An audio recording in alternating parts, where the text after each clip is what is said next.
mais il faudra un cœur qui cherche. Dans Jérémie 29, verset 11 ou verset 13 maintenant, il a dit « Si vous me cherchez, vous me trouverez, si vous me cherchez de tout votre cœur. » Quelque chose doit arriver à votre cœur pour que vous deveniez un prodige pour votre génération. Et quand cette chose arrive, le signe est que vous devenez un chercheur. Vous ne vous reposez pas. Le psalmiste a dit « Comme le cerf brame après les eaux », il a dit « Ainsi mon âme soupire après toi dans une terre aride et altérée, là où il n'y a point d'eau. » Un cerf peut risquer sa vie pour goûter à l'eau. La plupart des eaux où ils s'abreuvent sont infestées de crocodiles. Ils savent qu'à chaque gorgée ils peuvent mourir, mais ils ne peuvent apaiser cette soif tant qu'ils ne se sont pas désaltérés dans les ruisseaux. Et ainsi, un cerf entrera dans ces rivières et boira cette eau. Je préfère la boire et mourir parce que je ne peux supporter la soif. La soif est pire que la mort. C'est ce qui arrive à un chercheur. S'il ne peut toucher Dieu, rien n'a de sens pour lui. Et quand Dieu trouve de tels hommes, Dieu commence à accumuler les dimensions sur eux parce que ceux-là sont qualifiés pour le représenter auprès de leur génération. Parce que quand vous partirez d'ici, vous n'aurez plus d'autre occasion d'investir dans l'éternité. Et c'est ainsi que Dieu a écrit les histoires des hommes qui ont marché sur terre pour vous montrer ce qui rend les hommes pertinents, pour vous montrer ce qui donne aux hommes une valeur éternelle dans les royaumes de Dieu. Et donc si nous cherchons le réveil, notre cri est pour un éveil, que quelque chose se passe à l'intérieur de nous qui nous enlèvera le repos jusqu'à ce que nous devenions tout ce que Dieu nous a destiné à être, parce que nous avons détesté la médiocrité en ce qui concerne les choses spirituelles. Avant de m'aventurer dans certaines des clés de l'éveil, laissez-moi vous montrer 3 ou 4 hommes qui ont marché sur terre et vous verrez alors comment ils ont vécu leur vie, les choses qu'ils ont faites en Dieu. Et ensuite, vous pourrez utiliser cela pour faire une évaluation personnelle de vous-même afin de vous poser certaines questions. Si c'est un homme que Dieu a approuvé, que Dieu a utilisé comme exemple pour une génération, puis-je me tenir là où il se tient? Si vous ne le pouvez pas, alors vous avez l'occasion de peaufiner votre façon de vivre. Je commencerai par l'Ancien Testament et la raison pour laquelle je fais cela la plupart du temps, c'est parce que ces hommes n'avaient pas le Saint-Esprit. Donc l'avantage que nous avons, ils ne l'ont jamais eu. Mais ils ont fait des choses en Dieu que nous pouvons seulement imaginer. En fait, la raison pour laquelle nous les croyons est que nous ne voulons pas douter de la Bible, les choses qu'ils ont faites avec Dieu sans que le Saint-Esprit n'habite en eux. Certains d'entre nous considèrent cela comme de l'histoire. En fait, nous ne voulons pas méditer sur eux parce que nous ne pouvons imaginer qu'ils soient vrais. Ils n'avaient pas la vie éternelle telle que vous et moi l'avons maintenant. Mais si vous vérifiez la hauteur qu'ils ont atteinte avec Dieu, vous vous demanderez si le Saint-Esprit et la vie éternelle qui sont actuellement en vous ne sont pas qu'un tas de sable parce que vous n'avez pas du tout puisé dans cette économie. Si des hommes sans le Saint-Esprit et sans la vie éternelle ont vécu ainsi, prenez Moïse par exemple. Moïse s'est levé après avoir eu une rencontre avec Dieu dans Exode chapitre 3. La Bible dit qu'il est allé à Horeb, à l'arrière des montagnes d'Horeb, et là, il vit un buisson ardent qui ne se consumait pas. Et il eut un dialogue avec Dieu, et quand il est parti de là, Moïse a pris un bâton, et Moïse se dirigeait vers le royaume et la civilisation les plus puissants de son monde, et il n'y allait pas pour chercher un visa, il y allait pour s'adresser au roi, et il y allait pour changer la loi du pays avec son bâton. Et le seul endroit où il pouvait entrer, à moins que Dieu n'en fasse une folie, était la cour de Pharaon. Et quand il est venu, il n'a même pas eu la diplomatie de saluer Pharaon. Il a dit « Laisse partir mon peuple ». Ça va pas la tête? L'économie de l'Égypte est bâtie sur les fardeaux que ces gens apportent à la table. Waouh! La raison pour laquelle nous dormons et nous nous réveillons, la raison pour laquelle nos cercles sont nourris, la raison pour laquelle les choses fonctionnent, c'est parce que ces hommes ont été nos esclaves pendant plus de 300 ans et puis tu viens ici pour dire « Laisse partir mon peuple ». Est-ce que tu vas bien? Si vous vous teniez devant le Parlement d'Écosse et qu'il disait prêcher pendant 10 minutes, que diriez-vous?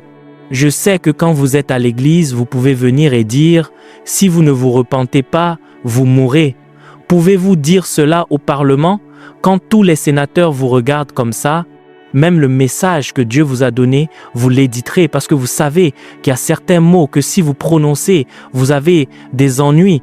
Vous éditerez, vous direz « Saint-Esprit, je sais que tu dis ceci, mais nous devons appliquer la sagesse. » Vous l'éditerez et vous vous assurez de le lire attentivement et quand vous le lirez avec respect et grâce.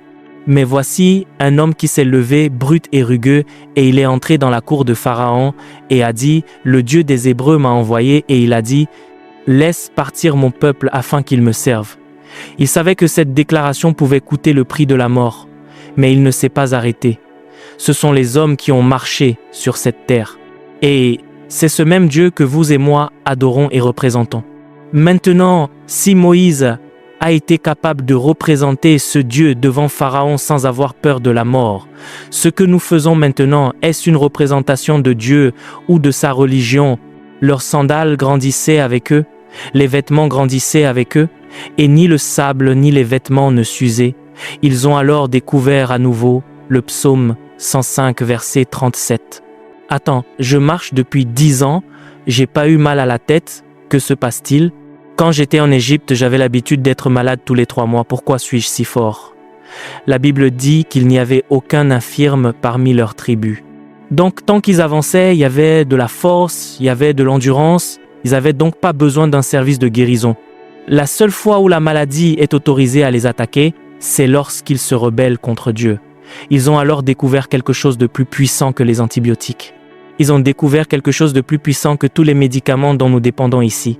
Que si vous restez sous la présence de Dieu et dans la volonté de Dieu, vous serez gardés forts et en bonne santé. Donc, si vous voulez rester guéri, restez dans la présence de Dieu. Si vous vous rebellez, la maladie viendra sur vous, parce qu'alors qu'ils marchaient, la Bible dit jour et nuit. Exode 13, versets 21 et 22, il a dit que la gloire de Dieu était sur eux comme une colonne de nuée le jour et comme une colonne de feu la nuit. Ainsi, chaque jour, ils marchaient sous un auvent. Et donc, même si le désert pouvait être chaud l'après-midi, ils ne le sentaient pas parce qu'il y avait une nuée au-dessus d'eux. Et quand vient la nuit et qu'il commence à faire très très froid, vous découvrez qu'un feu les réchauffait. La colonne servait donc à la fois de direction et de couverture, et ils vécurent ainsi pendant 40 ans dans le désert, vivant un miracle après l'autre. En fait, quand ils ont fini par se rebeller contre Dieu et que des serpents sont venus les attaquer dans Nombre 21, verset 9, la Bible dit que Moïse ne cherchait pas d'aide. Est-ce ce serpent qui vous mord? Il a alors construit un serpent d'airain et l'a gardé. Il a dit, si vous êtes mordu, regardez-le. Ainsi, vous souffrirez de la morsure jusqu'à ce que vous vous repentiez, mais vous ne mourrez pas. Quand vous êtes mordu, regardez le serpent. Maintenant, comment le fait de regarder le serpent enlève-t-il le poison? C'est alors que nous avons découvert que bien que Moïse fût dans l'Ancien Testament, Moïse avait eu une rencontre avec le Christ parce que c'est plus tard que Jésus lui-même nous enseignait que, de même que le serpent d'airain a été élevé, ainsi le Fils de l'homme sera élevé. Ce que Moïse leur donnait dans le désert était donc une rencontre avec la croix. Or, c'était Moïse qui vivait plusieurs centaines d'années avant que le Christ ne vienne, mais il y avait la technologie qu'il avait trouvée pour savoir quoi faire pour que le peuple dans le désert voie la croix. Et de la même manière que nous croyons en la croix et que nous sommes sauvés, c'est ainsi qu'il regardait cette croix et qu'il jouissait du salut. Mais vous voyez, le genre d'atmosphère que Moïse avait était l'insulte, la menace, mais sous cette atmosphère intense, il a de nouveau regardé vers le ciel. Que faisons-nous? Et Dieu a dit, parle au rocher. La première question que vous vous posez est, quand est-ce que les rochers ont commencé à entendre? C'est ainsi qu'ils vivaient avec Dieu au quotidien. Leur vie était un prodige. Parler à quel rocher? Quand est-ce que la pierre a commencé à entendre? Je ne l'ai lu nulle part. Il a dit parle au rocher et l'homme s'est présenté à parler au rocher et soudain l'eau est sortie. Une deuxième fois, ils eurent besoin d'eau. Dieu a dit parle au rocher. Ils étaient en colère, il le provoquait, il était en colère, il frappa le rocher. Maintenant, il comprend que quoi qu'il fasse, le rocher répondra et il frappa le rocher et l'eau sortit. L'eau devint amère et alors il demanda à Dieu, les gens, Dieu dit, d'accord, ne t'inquiète pas, va couper un bois, jette-le dans l'eau, elle deviendra douce. Ainsi, un homme marchait avec Dieu et à chaque seconde, c'était un dialogue. Vous avez donc 4 meilleurs amis que vous appelez pour parler. Le meilleur ami de Moïse était Dieu. Nous sommes venus ici pour représenter Dieu afin de pouvoir investir dans l'éternité. Ce que vous dépenserez dans l'éternité, ce ne sont pas les œuvres achevées du Christ. Les œuvres achevées du Christ sont le ticket pour le royaume de Dieu. Mais ce sont vos œuvres de grâce qui deviendront ce que vous dépenserez dans l'éternité. Et c'est pourquoi vous devez persévérer jusqu'à ce que la grâce se cristallise hors de votre vase. Mais vous voyez, la première façon d'accéder à ces couloirs est de s'occuper des fardeaux de Dieu. Vous ne ressentez peut-être rien dans votre cœur. Ce que vous avez vu, rendez-vous disponible. Commencez à faire quelque chose. Il y a un besoin dans la maison de Dieu. Vous avez peu. Donnez quelque chose. Il y a un manque dans une unité. Ne venez pas vous asseoir en disant que c'est un service glorieux. Chaque service glorieux que vous voyez, des gens travaillent dans les coulisses. Mon frère se tient ici depuis que j'ai commencé à parler. Vous pensez qu'il n'aime pas être assis? S'il ne se tient pas ici, ce message ne sera pas amplifié. Il y a des gens debout dans cette salle vitrée qui maintiennent le volume, gèrent la qualité du son pour que nous puissions entendre. Je ne dis pas que tout le monde ira servir, mais il y a différents endroits, des vides où nous pouvons nous insérer. Et à mesure que nous identifions ces vides et commençons à nous y insérer, ces vides deviendront alors les pores, les trous, les passages par lesquels la grâce s'écoulera parce que la grâce sera verrouillée jusqu'à ce que vous lui donniez une ventilation. Et ainsi, quand un homme commence à s'occuper des fardeaux, ces fardeaux deviennent des fissures. C'est à travers ces fissures que l'onction coule. C'est à travers ces fissures que les grâces coulent. Mais quand vous n'avez pas de fardeau, il n'y aura pas de fissure sur votre âme par laquelle les ventilations de l'éternité peuvent trouver expression. Et donc, la première façon de vivre une vie surnaturelle est de s'occuper des fardeaux de Dieu. Si vous êtes un chrétien sans puissance, votre christianisme est discutable. Oui, monsieur, dans Marc 16, 20, il est dit qu'ils s'en allèrent et que le Seigneur travaillait avec eux, accordant que des signes et des prodiges soient faits par leurs mains. Tous ont manifesté des signes et des prodiges. Tous. Je vous ai dit hier comment Philippe, qui était un huissier, est allé en Samarie. Il n'a pas dit « Oh, je suis désolé, laisse-moi appeler mon prophète ». Parce que dans notre génération, si quelqu'un est malade, on commence à entendre les gens appeler vers 2 heures du matin. « Apôtre, apôtre ». Cette personne a mal à la tête, cette personne vient de mourir. Ils ne font pas cela dans la communauté apostolique. Si vous allez quelque part, vous êtes le Jésus qu'ils voient. Et ainsi, quand Philippe est allé en Samarie, il n'a pas dit « Attends, laisse-moi écrire une lettre à Jérusalem ». Ils ont amené les boiteux, ils ont commencé à marcher, les démons ont été chassés des démoniaques et seul Philippe a géré la ville parce qu'il sait ce qu'est le christianisme. Si nous n'en venons pas au point où nous nous disons « Je ne m'appellerai pas chrétien tant que je ne pourrai pas démontrer la puissance », nous traverserons cette vie comme des médiocres spirituels et c'est dans l'éternité que nous saurons que nous avons perdu notre temps. Quelque chose doit arriver à votre cœur pour vous faire haïr la vie naturelle. Parce que votre mode par défaut n'est pas de vivre comme un homme naturel. Vous savez ce que Paul a dit ? Il a dit que l'homme naturel ne reçoit pas les choses de l'Esprit de Dieu. Il a dit qu'il ne peut non plus les connaître car elles sont spirituellement conçues. Cela signifie que les chrétiens ne sont pas des hommes naturels. Nous sommes des hommes spirituels. Nous représentons Dieu dans une génération, mais quand vous trouvez un homme qui vit selon les circonstances, la chance et le hasard, cela signifie que, bien qu'il soit né de nouveau, il opère toujours dans le royaume déchu. Et donc, pour de telles personnes, quelque chose doit arriver à leur cœur pour les amener à commencer à chercher les dimensions de Dieu. Vous vous direz, Père, il y a une chose appelée la citoyenneté d'Israël. Cela signifie que ce que tu as est pour tout le monde. Je refuse d'être sans héritage. Quelle est la dimension de l'esprit que tu m'as alloué? Seigneur, je la réclame avec force.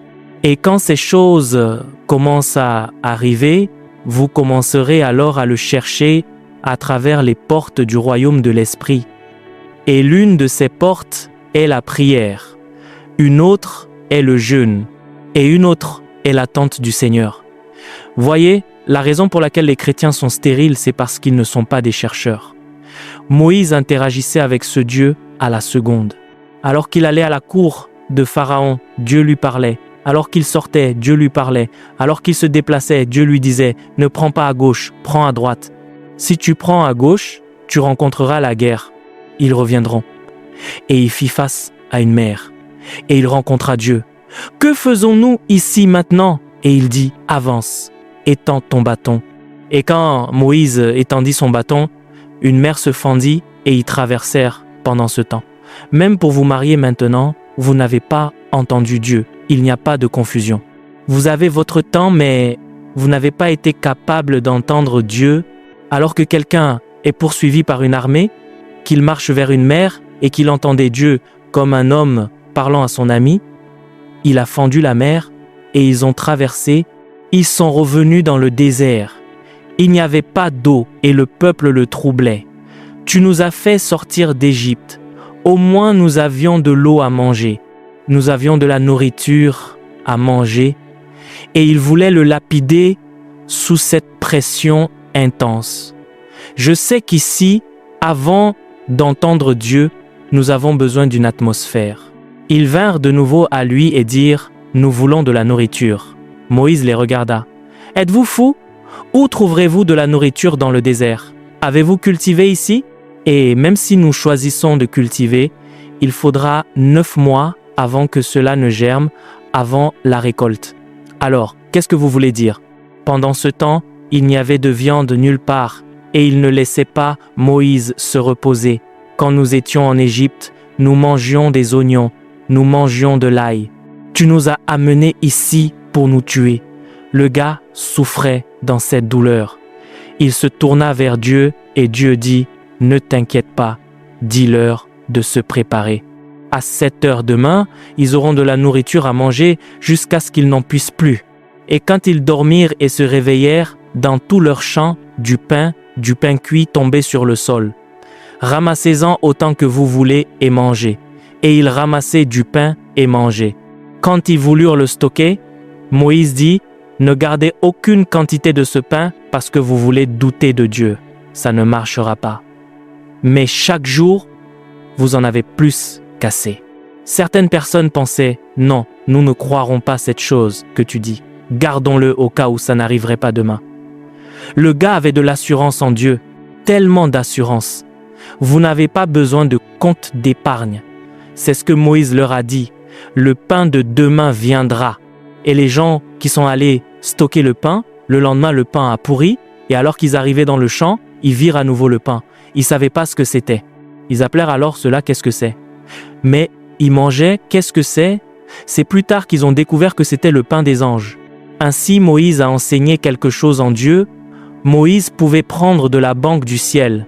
Ce qui était pensé pour les anges, il l'a apporté pour que les hommes mangent le pain des anges. C'est ainsi que Moïse représentait Dieu. Quand le pain de la terre est arrivé, ils ont dit « Nous sommes fatigués de cette manne. N'y a-t-il rien d'autre?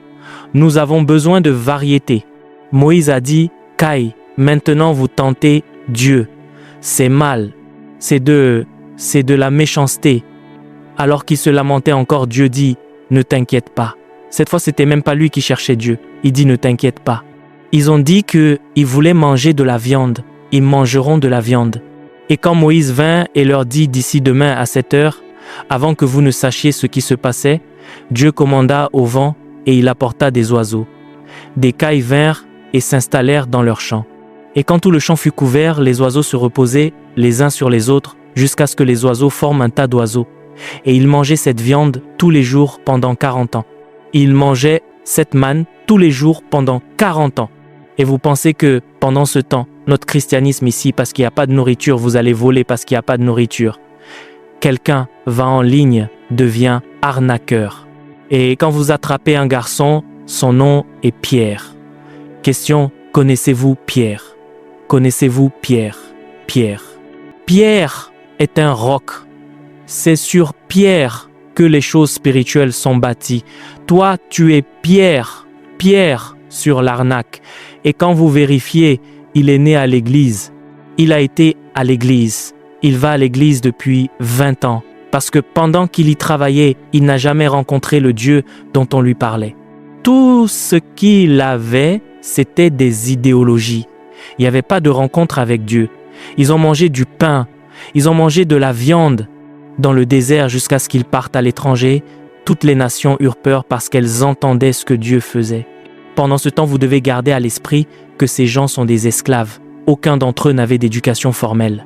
Mais Dieu faisait des merveilles avec des gens qui devraient être des inadaptés dans la société. Ce sont ces fardeaux qui vous feront voir Dieu.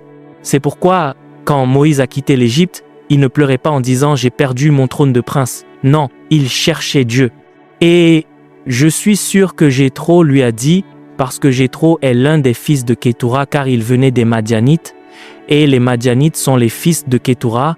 Ils connaissent donc les voies de Dieu, parce que la Bible dit dans Genèse 18, verset 19, que je connais Abraham, mon fils, mon serviteur. Il enseignera à sa maison les voies de Dieu. Abraham connaissait tellement Dieu qu'il a pris 318 serviteurs et est allé à la guerre et tous ont fait des merveilles. Il connaissait donc les voies de Dieu et je sais donc que Jéthro comprenait quelque chose au sujet de la sacrificature. C'est Jéthro qui a dit à Moïse, « Regarde, cette montagne, c'est la montagne de Dieu.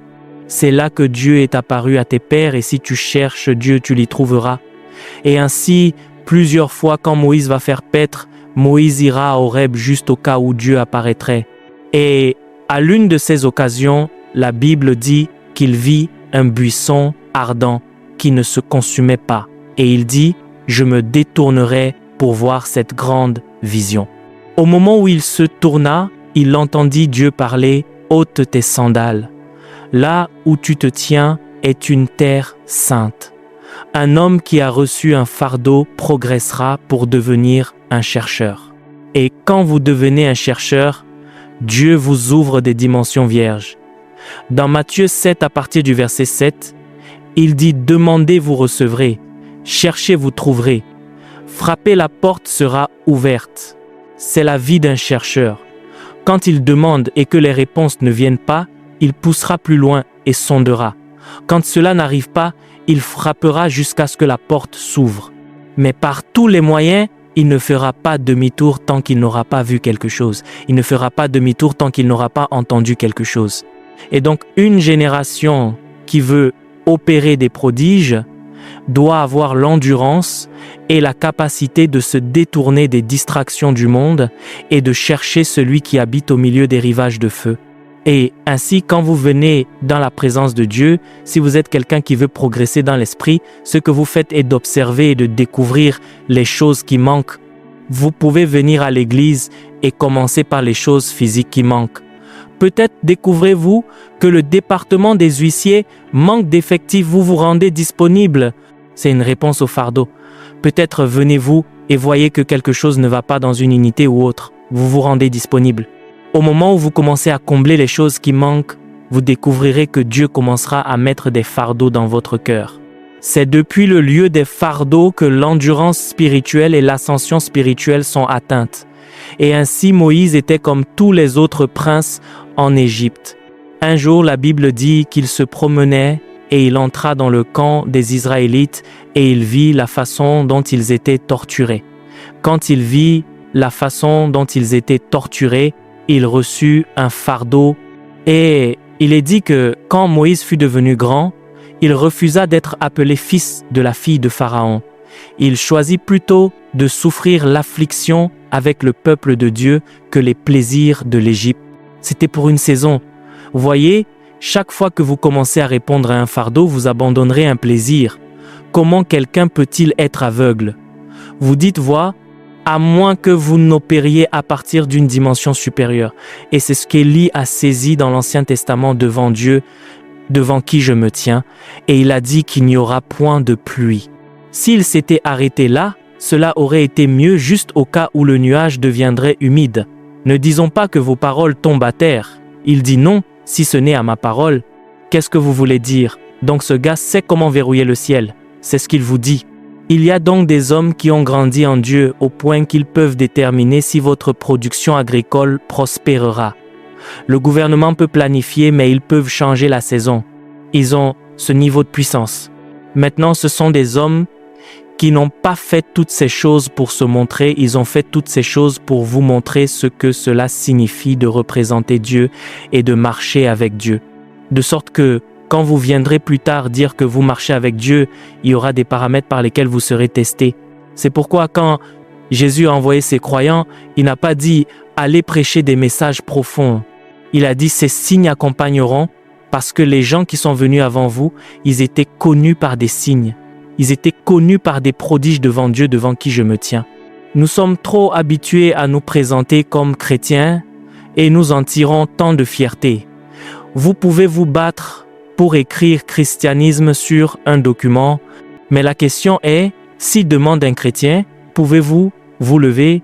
Je sais que vous avez écrit christianisme sur votre document, mais quand ils ont besoin qu'un chrétien se présente, peuvent-ils compter sur vous en tant que chrétien? Le christianisme n'est donc pas une affaire de titre.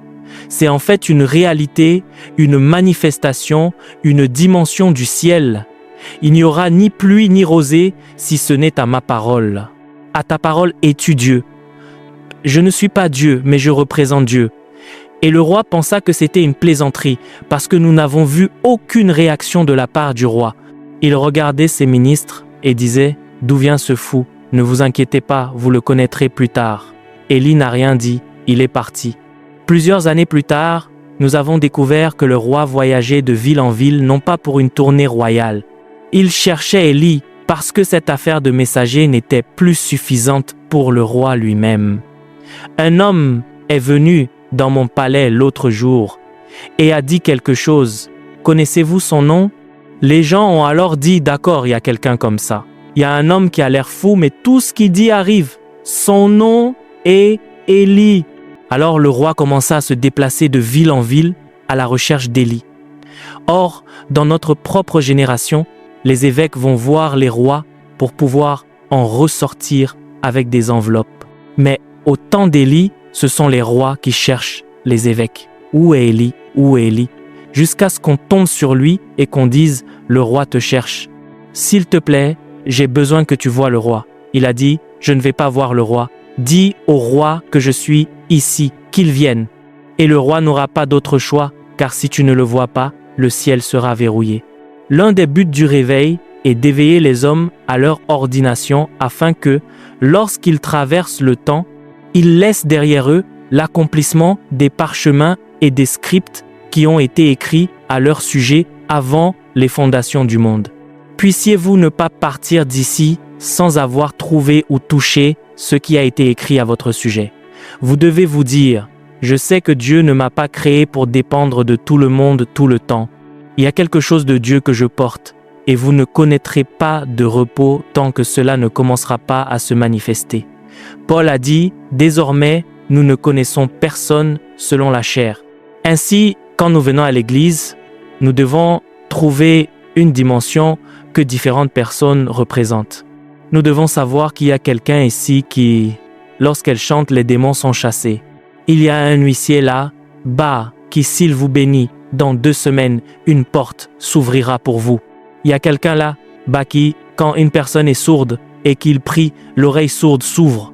Il y a un autre frère là-bas qui, lorsqu'il parle, les gens pleurent et se repentent. Il doit y avoir une dimension qui vous soit attribuée. C'est là que le vrai christianisme commence.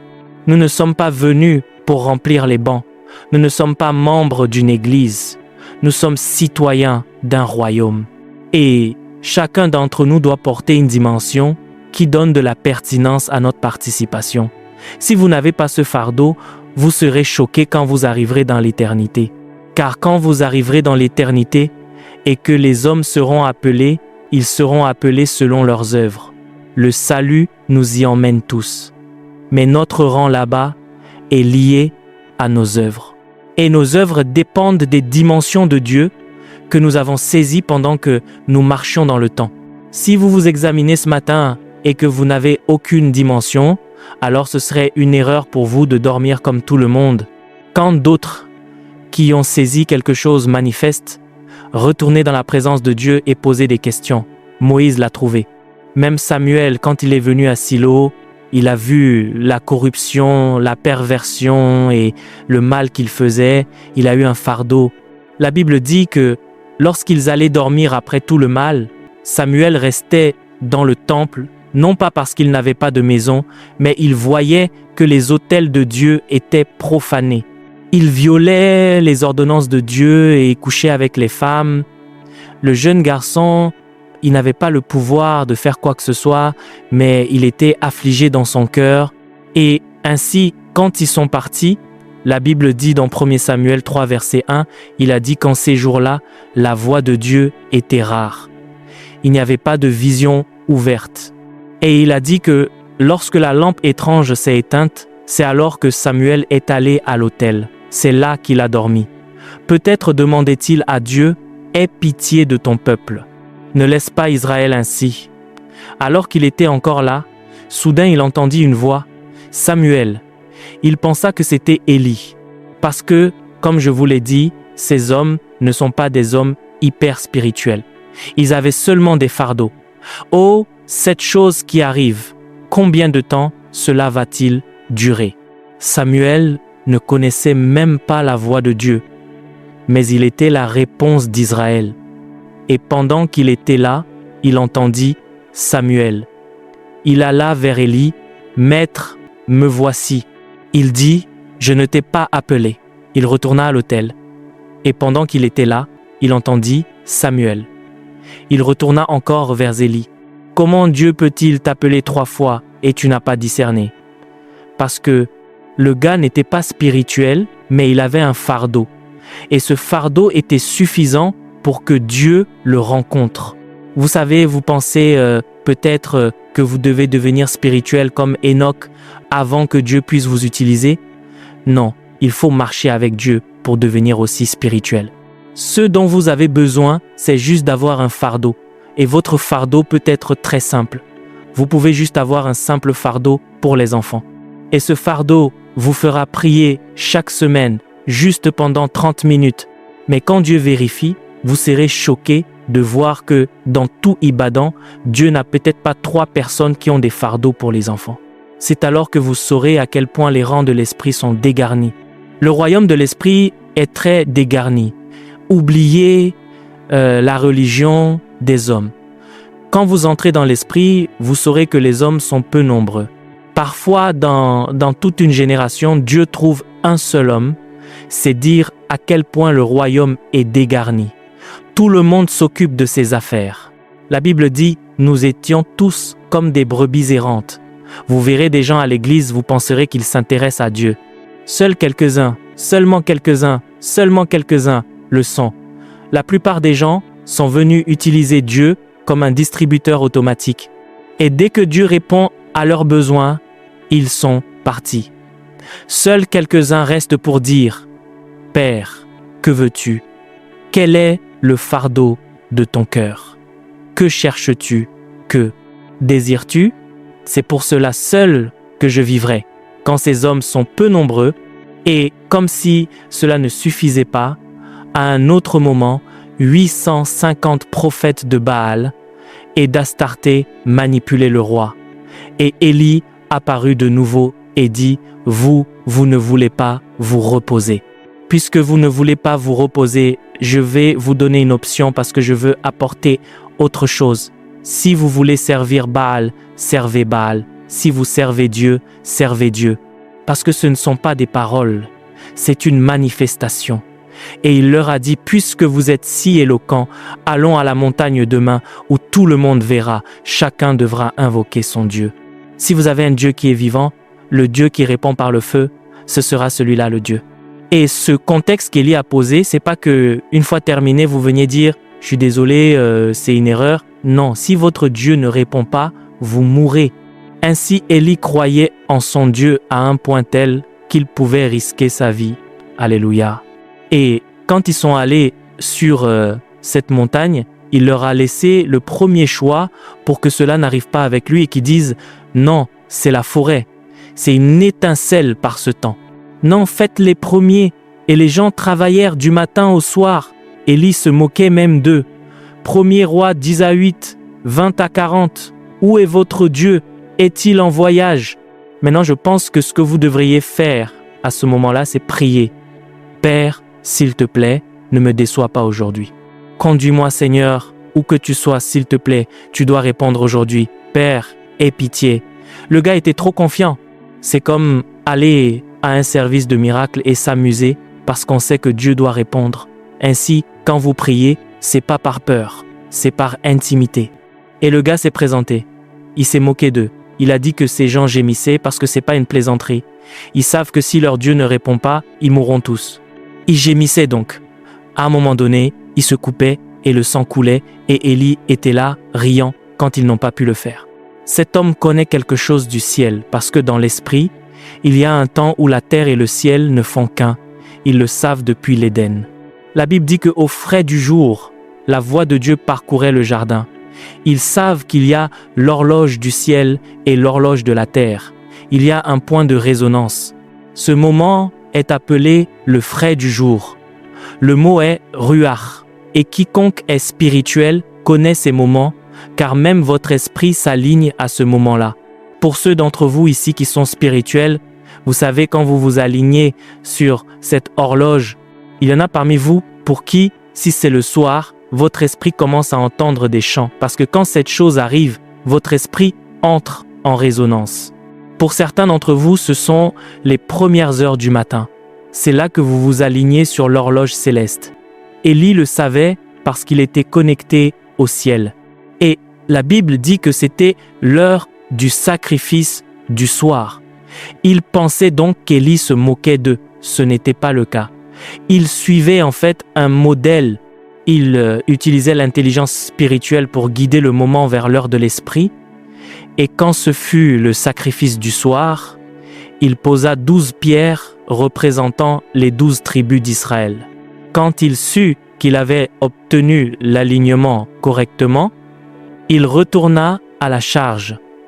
Il dit « Versez de l'eau là-bas.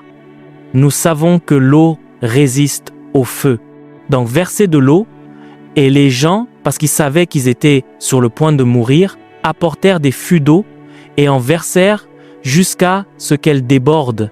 Quand le moment fut venu, il se leva comme un patriarche et il commença à invoquer la jalousie de Dieu pour qu'il se prouve lui-même, afin que ces gens sachent qu'il est Dieu.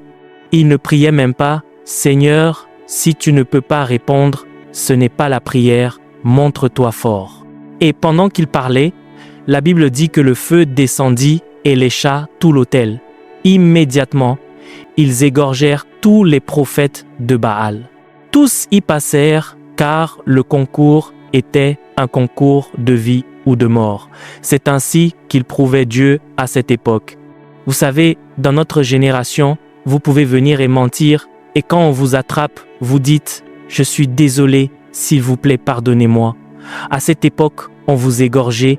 Il dit « Si un prophète parle et que cela n'arrive pas, il n'a pas parlé selon la loi. » Vous savez ce qu'ils font? Ils le lapident à mort. Ils savaient donc ce que cela signifiait de représenter Dieu. Et parce qu'ils savaient cela, s'il se présente, Dieu se présente. Il fit de nombreux prodiges pour vous montrer que lorsque vous venez et dites que vous suivez Dieu, vous ne pouvez pas suivre Dieu sans signe.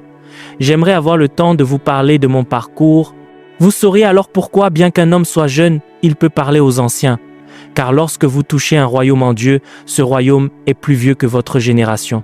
Et ainsi, un David de 14 ans peut être le salut d'Israël, bien qu'il y ait de nombreux guerriers qui ont combattu depuis les jours de leur jeunesse, parce que ce qu'il a touché est l'endroit où les alliances sont gardées. Quand il a affronté Goliath, il n'est pas venu avec une armure.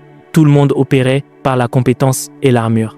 En fait, le roi Saül lui a donné son armure. Il a dit « Non, ce ne sont pas les armes avec lesquelles je combats. J'ai des armes différentes. » Et quand il s'est présenté, il est venu par les puissances de l'Alliance. Savez-vous ce que cela signifie? Cela signifie que David a quitté sa génération pour aller à l'époque d'Abraham. Il a quitté Samuel pour aller à Genèse chapitre 12. Il a commencé à vivre à partir du moment où Abraham a rencontré Dieu parce qu'il vivait à travers la lentille de l'alliance. Et ainsi, David était aussi vieux que l'alliance d'Israël. Comment Goliath pouvait-il le combattre? Et ainsi, quand David parlait, il parlait comme un ancien, et c'est pourquoi David connaissait un secret que personne ne connaissait dans sa génération. Quand il se battait avec des arcs et des flèches. C'était les choses qu'ils avaient apprises de l'Égypte et de Babylone. Mais quand David est apparu, il a ramassé 5 pierres, et cela représente la grâce. Il y avait donc quelque chose dans l'esprit qu'il savait, et que personne ne savait à son époque. N'est-ce pas David qui priait et disait « Ne retire pas de moi ton esprit ». David connaît donc des choses qui sont anciennes et il connaît des choses qui sont dans le futur. Ainsi, quand David se tient debout, c'est contre de nombreuses dispensations que vous vous battez. Goliath pensait qu'il était un géant. Il ne savait pas que David représentait des dispensations. Il est venu avec à la fois l'Ancien et le Nouveau Testament. Et ainsi, quand il a parlé des erreurs combattait Goliath. Quoi qu'il fasse, il le tuerait. Il a juste décidé d'utiliser une pierre. Si David avait soufflé de l'air, Goliath serait tombé. Parce que quand David parlait, il parlait d'une époque plus ancienne que Goliath. Et il parlait aussi du futur. Donc, par tous les moyens, Goliath était désavantagé. Les hommes de prodige sont des porteurs de fardeaux. Ce sont des chercheurs. Et pour eux, chercher n'est pas parler. Ils entretiennent la recherche par la prière. Je vous dis pourquoi nous sommes sans puissance bien que très religieux. Mais voyez-vous, la religion n'équivaut pas à la spiritualité. Un homme qui est vraiment spirituel, vous le reconnaîtrez à la profondeur de sa recherche. Et quand vous vérifiez tous ces patriarches que j'ai mentionnés, vous verrez combien de temps ils ont cherché Dieu et sont restés là. Moïse a pris 40 ans de recherche. Il n'a jamais changé d'avis. J'étudiais le livre d'Ézéchiel et j'étais émerveillé. Ce gars a rencontré Dieu et Dieu lui a dit « Couche-toi sur ton côté droit pendant 390 jours. » Et un homme est resté couché sur son côté droit pendant 390 jours parce qu'il intercédait pour Israël.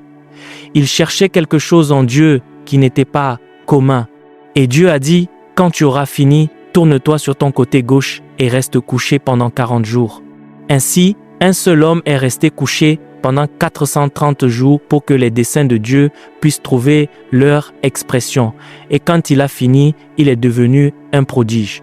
C'est à partir de ce moment-là que vous entendrez Ézéchiel vous dire « Et l'Esprit de Dieu me saisit par une mèche de mes cheveux. » Ainsi, Ézéchiel entra immédiatement dans un royaume de translocation spirituelle à cause de ce qui s'était passé. Il était allongé et son esprit le quittait pour aller se promener en ville. Vous pouviez donc croiser Ézéchiel en ville et supposer que vous l'aviez rencontré. Il est à la maison.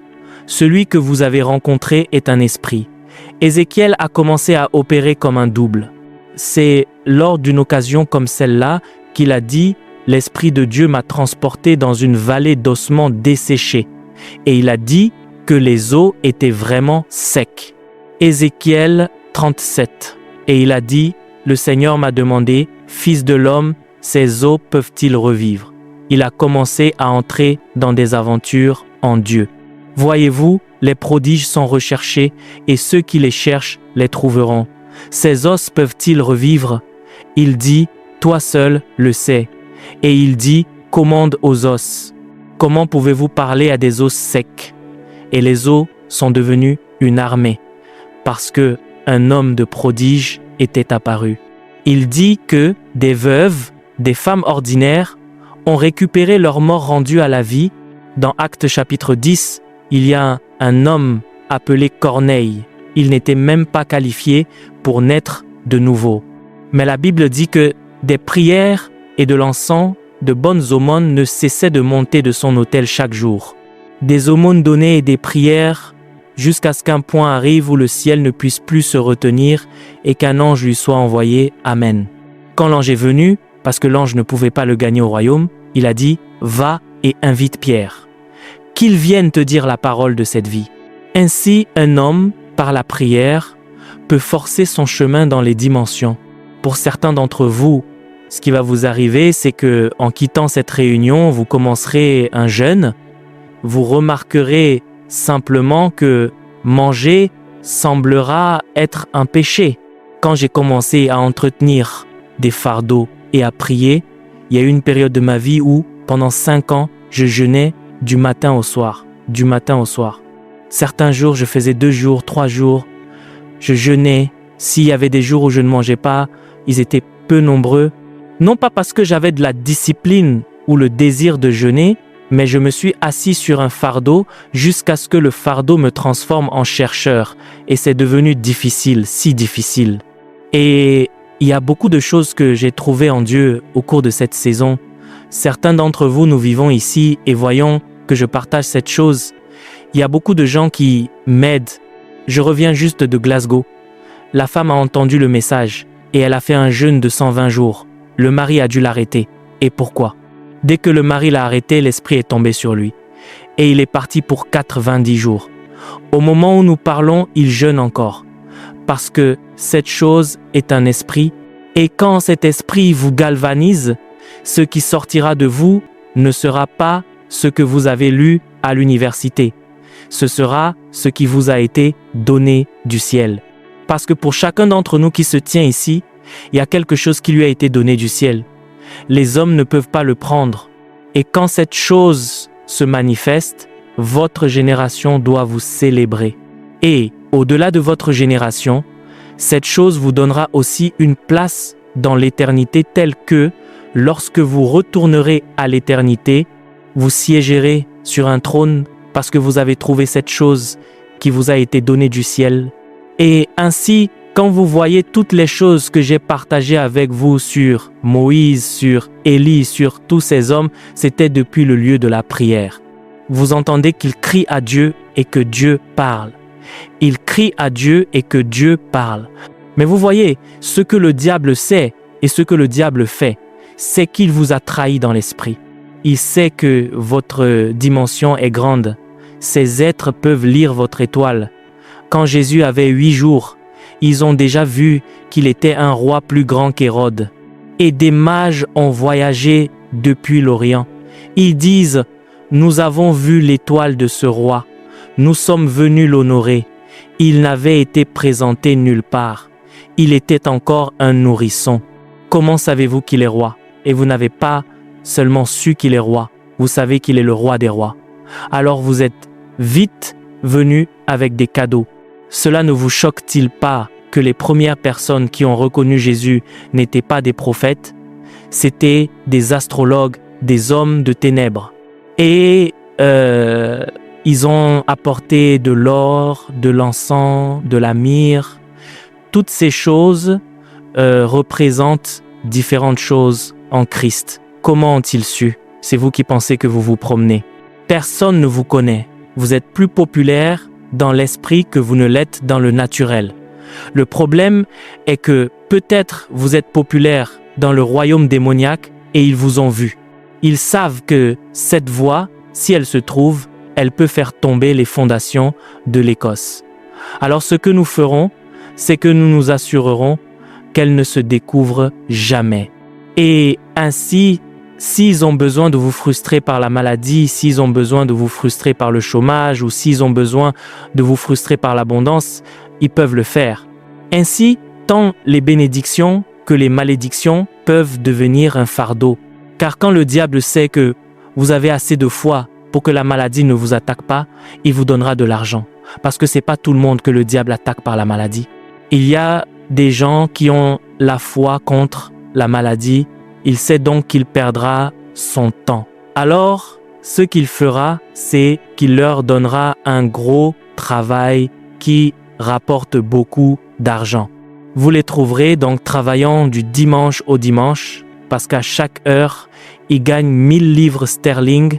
Ils comptent donc l'heure en termes de livres, et à cause de cela, rester avec Dieu pendant 2 heures sera une perte d'argent. Alors ce qu'ils feront, c'est qu'ils apporteront une semence et la donneront à un prophète en disant « Homme de Dieu, j'honore ta grâce. » Et l'homme de Dieu aussi, parce qu'avec cet argent, il dira « Que le Seigneur te bénisse. Que le Seigneur te garde. Tu ne tomberas pas. » Tu ferais mieux de tomber parce que ton avenir est en train de mourir, car il y a certaines hauteurs qui ne sont pas Dieu. Toute hauteur que vous atteignez et qui vous empêche de chercher Dieu n'est pas Dieu. Il dit « Je souhaite par-dessus tout que tu prospères et que tu sois en bonne santé, comme ton âme prospère. » Dieu ne voudra pas que vous prospériez plus que vous ne le connaissez. Et ainsi, il y a beaucoup de gens que le diable attaque par la maladie, il y en a d'autres qui l'attaquent par la richesse, et cette richesse fera qu'ils ne connaîtront jamais Dieu. Mais voyez-vous, que ce soit la richesse ou la difficulté, Paul a dit « J'ai appris à être dans l'abondance et à être dans le besoin. Il n'y a donc rien qui puisse m'éloigner de Dieu. » Donc, si vous êtes dans l'abondance, vous transformerez cette abondance en Éden.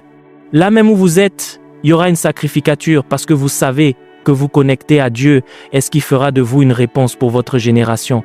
Vous êtes venu ici pour révéler Dieu et il n'y a rien de mal à parler un bon anglais, il n'y a rien de mal à avoir un accent britannique, mais en plus de cet accent, assurez-vous qu'il y ait de la puissance. Car la raison pour laquelle nous sommes venus, c'est pour la puissance. Mais voyez-vous, nous systématisons délibérément l'impuissance parce que nous ne voulons pas faire l'effort pour la puissance. Alors nous faisons de l'impuissance une norme pour que ceux qui ne peuvent pas entrer dans la puissance, s'ils s'insèrent dans cette norme, ce soit correct. Quand je lis la Bible, ce sont ces choses que je cherche. Je veux vérifier pourquoi un homme peut devenir si puissant avec Dieu. Que Dieu veuille écrire un message aux hommes et que la meilleure façon pour Dieu de le communiquer soit d'utiliser la vie de cet homme. Et ainsi, chaque personne que vous voyez capturée dans les Écritures, c'était le Saint-Esprit qui donnait ces paroles. Mais le Saint-Esprit utilisait la vie d'autres hommes comme exemple pour les gens. En fait, Romains 15, verset 4, la Bible dit que les choses qui ont été écrites autrefois ont été écrites pour notre instruction, afin que, par la patience et la consolation que donnent les Écritures, nous possédions l'espérance. Romains 15, verset 4, les choses qui ont été écrites autrefois, il a dit qu'elles ont été écrites pour notre instruction. Elles ont été écrites, ainsi Dieu a utilisé d'autres hommes comme un programme pour nous enseigner. Imaginez si votre propre vie devait être capturée dans les Écritures. Qu'écrirait-il ? Imaginez si Dieu veut étendre les volumes des Écritures et dise « Utilisons ta vie comme un message pour la prochaine génération ». Quelle partie écrirait-il qui deviendrait un programme pour que les gens lisent et connaissent Dieu? Parce que quand Paul parlait dans 1 Timothée 4, verset 13, il a dit « Jusqu'à ce que je vienne, applique-toi à la lecture, à l'exhortation et à la doctrine ». Il a dit « Donne-toi tout entier à ces choses », au verset 15 et 16, afin que tes progrès soient manifestes pour tous. Vous lisez donc l'histoire d'un autre homme et votre vie progresse, parce que piégé dans son travail sur terre se trouvent des principes. Piégé dans son travail sur terre se trouvent des grâces. Piégé dans son travail sur terre se trouvent des rencontres. Piégé dans son travail sur terre se trouvent des dimensions. Et ainsi, alors que vous êtes simplement en train de le lire, vous n'êtes pas seulement en train d'apprendre, vous lisez comment quelqu'un d'autre a marché avec Dieu. Cela ouvrira la porte d'une rencontre pour vous. Quelqu'un peut juste être en train de lire Moïse, et alors qu'il lit la vie de Moïse, les cieux s'ouvrent. Et parce qu'il lit sur Moïse, il aura une rencontre avec le ciel. Quelqu'un peut être en train de lire sur David, et alors qu'il lit, les rencontres de David lui apparaissent. Ainsi, la vie de cet homme n'est pas seulement un manuel pour nous enseigner les voies de Dieu, la vie de cet homme est un portail vers les dimensions en Dieu. Quand Jérémie s'est tourné vers le Seigneur et que Dieu est apparu, il ne lui a pas dit « Je te donne quelque chose de nouveau ». Il a dit « Avant que tu sois formé dans le ventre de ta mère, je te connaissais, je t'avais établi et je t'avais sanctifié pour être prophète. Je ne sais pas ce que Dieu a dit de vous, mais je veux que vous sachiez qu'il a dit, même les cheveux de votre tête sont comptés. S'il a été assez attentif pour compter vos cheveux, est-ce de votre destinée qu'il n'a pas pris soin? Je connais les projets que je forme pour vous. Ce sont des projets de paix et non de malheur, afin de vous donner un avenir et de l'espérance. Une autre traduction dit « pour vous donner une fin attendue ». Puissiez-vous ne pas quitter ce monde avant d'avoir atteint cette attente. Puis-je prier pour vous?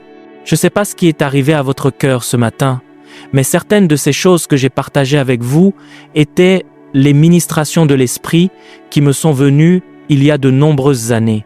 Et je me suis dit que je refusais d'être compté parmi les hommes ordinaires. C'était les choses que le Seigneur m'a administrées et je me suis dit que si je devais vivre une vie ordinaire, cela ne servait à rien de vivre un jour de plus. Je préférais mourir et retourner au ciel plutôt que de perdre mon temps. Quelque chose de Dieu doit être connu avec moi.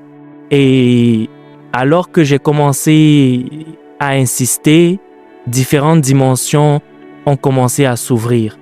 Il y a eu un moment dans ma vie où j'ai remarqué que ma langue avait été touchée et ainsi, quand je parle, le cœur des hommes apparaît, les gens m'entendent, certaines personnes m'entendent et ferment complètement leur vie.